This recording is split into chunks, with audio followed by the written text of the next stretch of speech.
कि पहली संख्या इंटू दूसरी संख्या बराबर होता है एचसीएफ इंटू एलसीएम। ये एक सूत्र आता है दोस्तों, यहाँ पर लिखा हुआ है पहली संख्या इंटू दूसरी संख्या बराबर एचसीएफ इंटू एलसीएम, यानी इन दोनों संख्या का एचसीएफ और इन्हीं दोनों संख्या का एलसीएम हमेशा आपस में क्या होता है, बराबर। दोस्तों हमने एचसीएफ और एलसीएम बचपन से पढ़ा हुआ है, लेकिन मैं आपको यहाँ पर एक शॉर्ट ट्रिक में बताता हूँ। एचसीएफ का मतलब दोस्तों याद रखना सिर्फ कॉमन संख्या, यानी दो संख्या हो या तीन संख्या, उन सभी संख्या का अभाज्य गुणनखंड से फैक्टर करना, फैक्टर करने के बाद उन सभी संख्या के में क्या निकालना, कॉमन। एलसीएम का मतलब होता है जितनी भी संख्या है उन सभी संख्या के फैक्टर्स करके कॉमन निकालना, कॉमन निकालने के बाद फिर क्या लिखना, इनटू में सभी बची हुई संख्या, यानी इनटू में क्या लिखना, सभी बची हुई संख्या, यानी जो संख्या कॉमन है वो लिखना, उसके अलावा जितनी भी संख्या बच जाती है वो सारी लिख देना, उसको ही क्या कहते हैं अपन, एलसीएम। तो पहला सूत्र आता है कि पहली संख्या इंटू दूसरी संख्या बराबर एचसीएफ इंटू एलसीएम। अगर इस सूत्र में से आपको किसी भी एक का मान निकालना, चार चीजें दे रही, अगर जिसका मान निकालना उसको वही रखते हैं, दूसरी संख्या को उसके गुणे में बेच देते हैं। तो यहाँ से अपन दोस्तों देखते हैं सवाल नंबर दूसरा देखते हैं, और सवाल नंबर दूसरे में ये बताया गया है कि संख्या का हमें अभाज्य गुणनखंड करना है, और अभाज्य गुणनखंड करने के बाद उसकी जांच करनी है पहली संख्या इंटू दूसरी संख्या। तो दूसरे का पहला सवाल है 26 और 91। पहला सवाल है दूसरे का 26 और 91।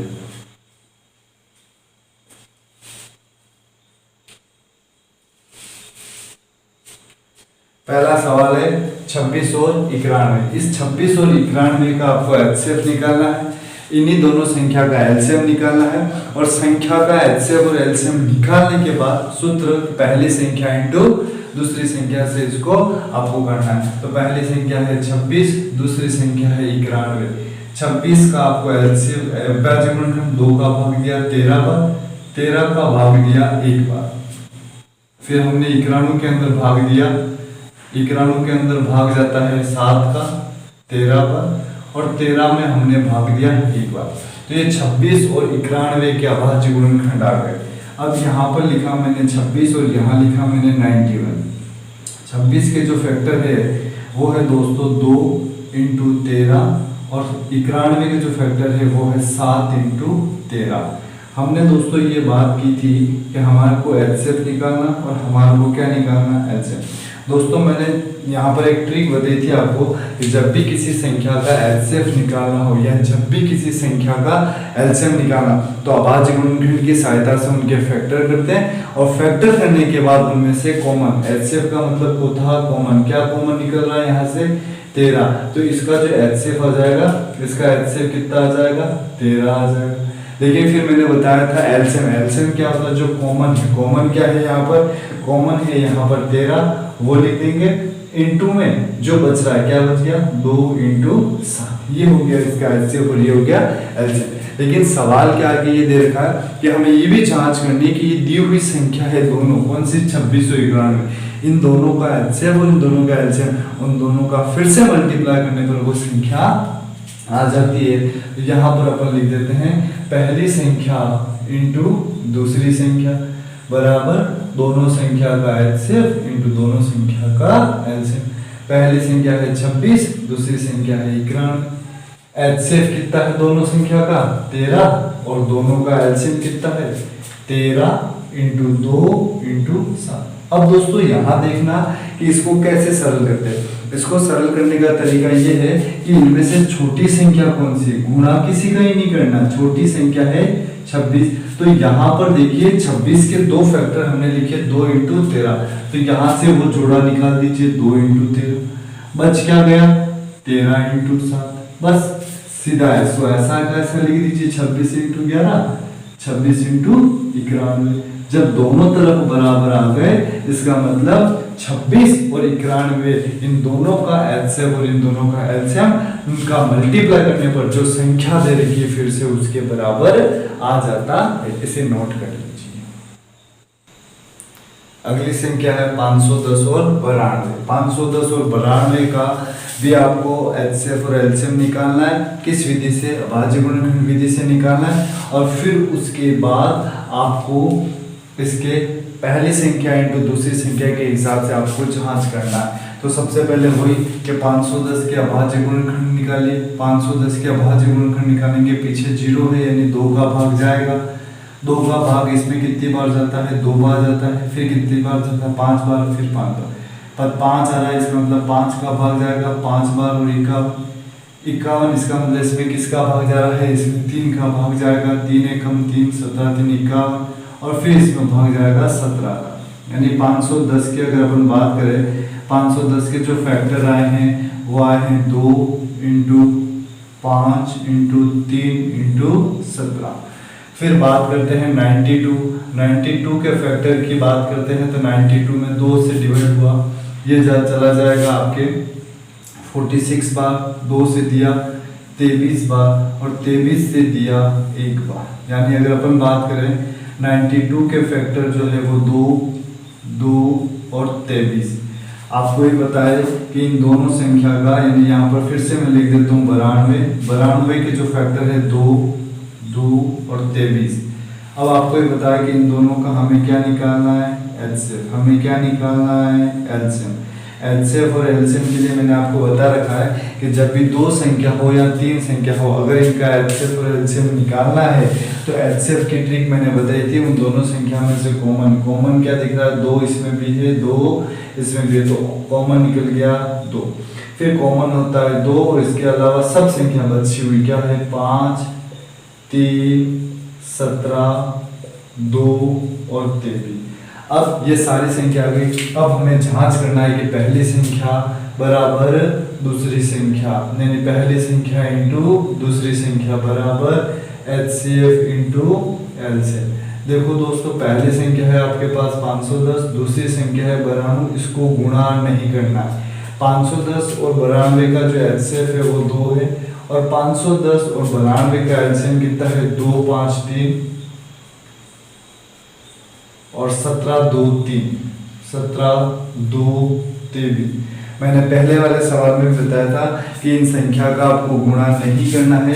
इसको ऐसा कैसे लिखना है? 510 इंटू 92, और इसके बाद इनमें से जो छोटी संख्या है, छोटी संख्या कौन सी है? छोटी संख्या है 92 के फैक्टर देख लीजिए, 2 2 और 23, और फिर उसके बाद 2 2 23। इसके बाद बचे हुए सारे नंबर्स लिख दीजिए, 5 3 17 और 2।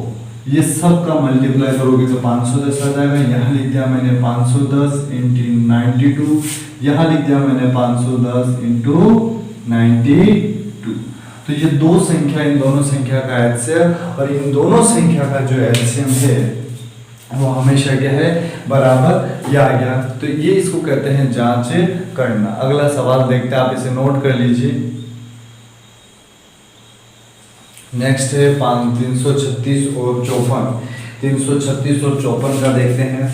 वही आपको 336 के अभाज्य गुणनखंड करने। 336 के अंदर अगर मैं 2 का भाग देता हूँ तो 2 का भाग इसमें 1 बार जाता है, फिर 6 बार जाता है, और फिर 8 बार जाता है। 168 के अंदर 2 का भाग 16 में 8 बार जाता है, 8 में 4 बार जाता है, फिर 2 का भाग दिया 8 में 4 बार, 4 में 2 बार, फिर 2 का भाग दिया 42 में 21 बार, फिर 3 का भाग दिया 21 में 7 बार, उस 7 का भाग 7 में 1 बार। फिर यहाँ लिखा मैंने 54, 2 का भाग 54 में जाता है, 27 का डबल होता है 54। 27 के अंदर 3 का भाग जाता है 9 बार, 9 में 3 का भाग जाता है 3 बार, 3 में 3 का भाग जाता है 1 बार। यहाँ पर मेरे पास एक संख्या है 336, एक संख्या है मेरे पास 54। 336 की बात करो, 336 के फैक्टर 2 2 2 2 3 और 7, और 54 के जो फैक्टर है 2 3 3 और 3। अब बात रही है HCF। HCF मैंने आपको बताया था कि HCF क्या होता है? HCF होता है कॉमन। इन दोनों में से देखो कॉमन क्या है? 2 और 2। फिर उसके बाद हमारे को HCF निकालना है तो HCF यहाँ लिखेंगे, LCM निकालना है तो LCM यहाँ लिखेंगे अपन।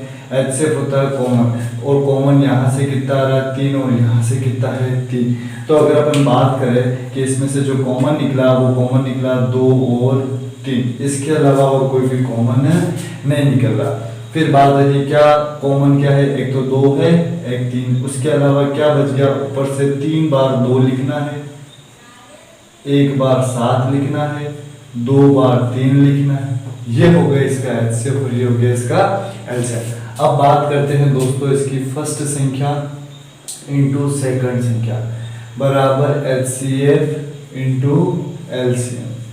फर्स्ट संख्या है दोस्तों 336 और सेकंड संख्या है 54।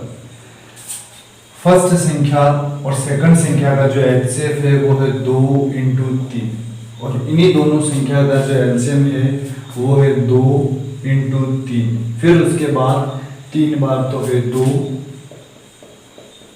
फिर 1 बार 7 और फिर है 2 बार 3। मैंने पहले भी बताया था गुणा आपको किसी भी का नहीं करना। छोटी संख्या है 54 के फैक्टर देखते हैं अपन। देखो 54 के फैक्टर यहाँ पर है 2 3 3 3, तो यहाँ से मैंने उठाया 2, फिर ये उठाया 3 3 और 3, तो 3 3 और 3।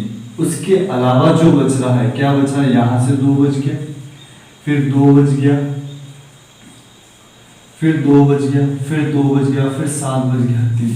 इन सब का गुणा करोगे तो इधर तो आ जाएगा 336 इंटू 54, इधर आ जाएगा 354 इंटू 336। इसका मतलब दोनों संख्या का जो LCM है और दोनों संख्या का जो LCM है वो आपस में क्या है, बराबर है। यहाँ से ये सिद्ध होता है।